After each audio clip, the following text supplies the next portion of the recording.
Hey everybody, this is Fighting with Chaz. I am Chaz. This is our first event review. That's right, review. That means spoiler alert.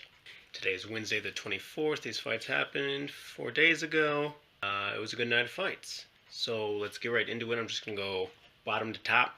I have this idea for it would be more of a print project in which I tell people whether to watch a fight, skip a fight, or at least catch the highlights. If you guys think that's a good idea, please tell me, even though the print audience and the YouTube audience probably a little different, both dwindling, but here we go.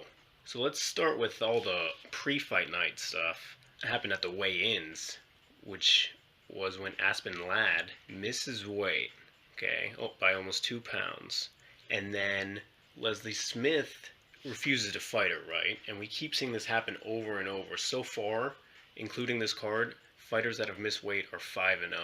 It's so weird. As somebody who's never cut weight, I've become so desensitized to it. I think, oh yeah, they should just make the weight. Like, that's their job. But then I remember back when I first started watching, and I think, man, they gotta be on that 1 pound.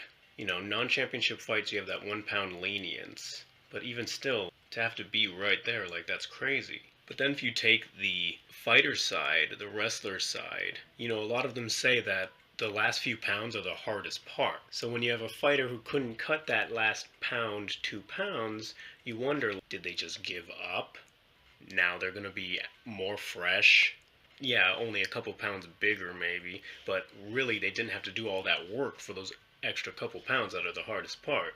And that brings us to the main event, Kevin Lee versus Edson Barboza. Kevin Lee misses weight for the first time, loses 20% of his purse. When it's their first time, when it's by 1 pound, you never know what was going on. So it's like, I'm not going to hold that against him. Although he can't talk shit about other people missing weight anymore. If he had had to work to cut that extra 1 pound, would he not have been able to beat Barboza the next day? Would he have not been able to recover from that wheel kick? I wouldn't say that. So let's get to the fights. There's only one fight pass fight. It was Tony Martin making his welterweight debut against Keita Nakamura, who I love. How can you not love Keita Nakamura? Never been finished in 9 UFC fights or something. One of the older guys. He has a lot of fights. But he looked slow and not very good against Tony Martin. Tony Martin, he doesn't strike me as elite. He's good, but he doesn't show me any flashes of greatness. And that's coming from me. That's just my outsider's perspective. It was a pretty good welterweight debut. His frame looked good, and I just hope Keita Nakamura, I hope that finish isn't looming to where they put him up against a really young guy who, destroys him, because his striking defense is hard to watch sometimes. So yeah, that was a skippable fight. You don't need to see any part of it. Tony Martin, he's at welterweight now. But then, prelims on TV were pretty great, starting with Corey Anderson versus Patrick Cummins. Patrick Cummins, who I've hated ever since he debuted because of the whole, oh, I made Daniel Cormier cry during practice thing.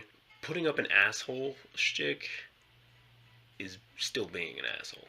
So anyway, yeah, he got knocked out in like a minute, 19 seconds or whatever in that fight. And I've loved watching him get smashed by like OSP. Was it Lil Nog? Yeah, he's been smashed a lot. That night he was smashed by Corey Anderson, who really needed that win after losing twice in a row by knockout. So yeah, it was good to see him get the win. A couple 30-26s. Patrick Cummins had nothing for him. Leading to the next one, an amazing finish from Siyar Bahadurzada. Defeated Luan Chagas. It wasn't even clear what happened, but it was clear that Chagas was out. Bahadurzada. It's not a name I've said out loud a lot. Follow him on Twitter and he seems nice. Bahadurzada throws the front kick right to the body and makes Chagas crumble in slow motion. As he's crumbling, Siyar throws a bowling ball punch and knocks him out. Knocks him unconscious. Looking at the fight night finish, okay, yeah, he got a performance of the night bonus for that, because that was That was awesome. So yeah, I feel good for that guy, and you know, he's streaking right now. So I don't know how far he can go. He's a guy that can take a shot and deliver one. So you never know. The next fight, Ricky Simone, he was fighting Merab Dvalishvili, who was trained by Matt Serra and Ray Longo. When they hyped this guy up, like he's the real deal. He was really impressing me, but obviously he was throwing everything at first. Got tired. Ricky Simone gets this mounted guillotine and then lets go and is doing it with one arm. And Merab is kicking his legs. He's bicycling his legs. Like, people said to keep the blood flowing, but I've also seen when people go out, their legs start to flick. Or guys can't tap with their hands for whatever reason, so they start tapping with their feet. He went out before the end of the third round, for sure. He was out at some point.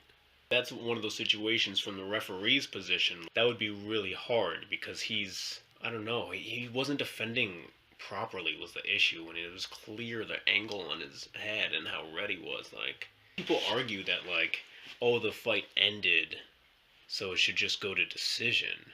Somebody said it was inconsistent. And it's like, it's definitely inconsistent. We saw in Invicta, this girl went out, and they went to decision. And she won, which was lame. Because if you're out at the end of the fight, you should lose. It definitely needs to be set in stone. The problem with this sport is that there's actually not enough rules. There's not enough specifications. There is a million situations that are going to come up that there's no rules for. This is one of them. And guess what's going to happen? Nobody's going to write a rule and add it to the thing. Even though you see in every other sport, the rules are being adjusted every season. You don't see that in MMA. The only thing we've seen is that the rules have become more divided. And everybody's confused as to what's a downed opponent, even though if your knee's down, you're down. Somehow this has confused referees, fighters, Joe Rogan. Anyway, Ricky Simone and Merab should both be proud of themselves. They got fight of the night, so looking at the other fights, that was definitely the right decision. It was a great fight. Crazy ending. I hope Merab is okay. I hope he wasn't out for too long.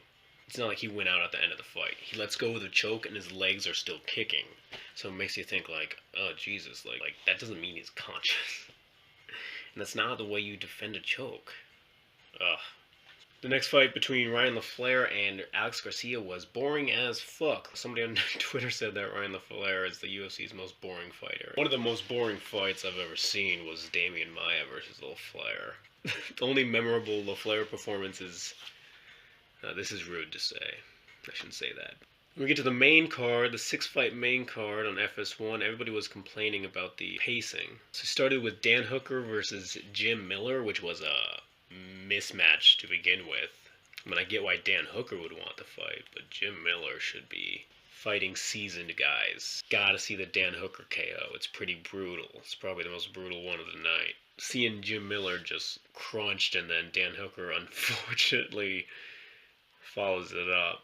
Not blaming him. It's never a great look. It's always better to walk off. It's always better. Obviously, sometimes the referee doesn't step in, which is why it forces the fighter to finish the job. But yeah, he's a guy to watch at lightweight. And for Jim Miller, I was kind of hoping he would have a retirement speech in Atlantic City, but it didn't turn out that way. Then Aljamain Sterling versus Brett Johns. Yeah, that was a skippable fight. I feel like Aljamain Sterling fights aren't usually skippable. I honestly kind of thought he would win just because momentum versus Aljamain coming back from that KO, but he won, and so that was cool. David Branch KOs Thiago Santos. It was so silly. I mean, I was thinking of changing my fight pick before the fight because somebody said that David Branch has never been KO'd. If you got a guy who's never been KO'd versus a guy who's been KO'd a few times, I'd pick Thiago just because didn't know if David still had his head in the game, but, you know, he was going forward, he was throwing. Sometimes that's all you need to get the win. Okay, I'm approaching 20 minutes. Justin Willis versus Chase Sherman. It was one of those fights where everybody said, this is going to end up in a KO, and then it didn't. But the first round was very exciting. Chase Sherman can eat a shot, which is crazy because he's been KO'd a few times. Neither of those guys looked very good in that fight, though. Obviously, Justin Willis had a good first round, but it's never good to be a one-round fighter.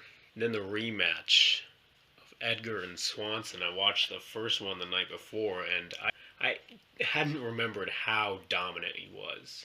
Edgar over Swanson. Edgar beat the crap out of him for 4 rounds in 4 minutes. Yeah, I thought it was more competitive, but it wasn't at all, and it's crazy because Swanson had won 6 in a row going into that. Like, he was on fire. Everybody thought he was going to be the one to finish Frankie. Frankie gets finished 2 months ago by Ortega, and that hurt. Frankie's probably my favorite. Like, Demetrius Johnson's, like, right there, too. Like, you know, we've seen so much dominance from Demetrius Johnson, and we've seen so much heart and determination from Frankie Edgar. Always fighting dudes bigger than him, just like Demetrius. So yeah, seeing that Ortega KO, I like Ortega, but I did not like that. As soon as I see him drop from the uppercut, I leave the room. I was so upset. When I find out that he's been scheduled again in 60 days or whatever, not happy about that either. Watching the first fight made me a little happier because I was like, wow, he crushed him in the first fight. No wonder he's the favorite, even though he just got KO'd. He won by decision. It wasn't really that exciting of a fight. I think everybody was holding their breath, though, because you just knew that Cub Swanson could flick that switch, but he never really turned himself on. He looked like his knee wasn't feeling good. He didn't look 100%. He looked confident going in, but yeah, the only difference this time, Cub Swanson defended all of the takedowns. There were like 10 attempts. Last time he couldn't defend a takedown for his life, and he got pummeled on the ground. Yeah, without the dominance, it's definitely not as exciting. But yeah, I was so happy that he won. So happy. Main event time. It's going to be a 30-minute video. Kevin Lee versus Edson Barboza. Kevin Lee was on his way to out-Khabibing Khabib. He was definitely more brutal than Khabib's ground and pound. He was having an easier time taking Edson down. But then come the third round, Edson, who's super tired, throws a wheel kick. It catches Kevin Lee above his fist right on his head, and he starts walking on pillows. It was like, I couldn't believe that he actually landed a wheel head kick and rocked him that bad, and I can't believe that Kevin Lee survived. So yeah, that's a problem for Edson Barboza. It's hard to say because I guess he is fighting Khabib. He's fighting Kevin Lee, who I think has clearly shown himself to be on that level. People want to deny him, but he still has the most wins at lightweight in the UFC since 2014. So for the past 4 years, this guy has been winning the most in the division. People want to use that kick to say, oh wow, haha, look at Kevin Lee. He thinks he could be a champion. It's just like, he recovered from that kick, which totally shows that he could be a champion. But yeah, you just feel for Edson. He needs to take the next 6 months off. He was a guy that I really would love to be champion, but it just doesn't look likely at this point, unfortunately. On the flip side, Kevin Lee, he's looking great. Got 20 seconds left till 30 minutes. That is my review of UFC Fight Night in Atlantic City. So yeah, tell me what you guys think of the event. Tell me what you think of the watch, skip, highlight idea. Thanks for watching. This is Fighting with Chaz, and I am Chaz.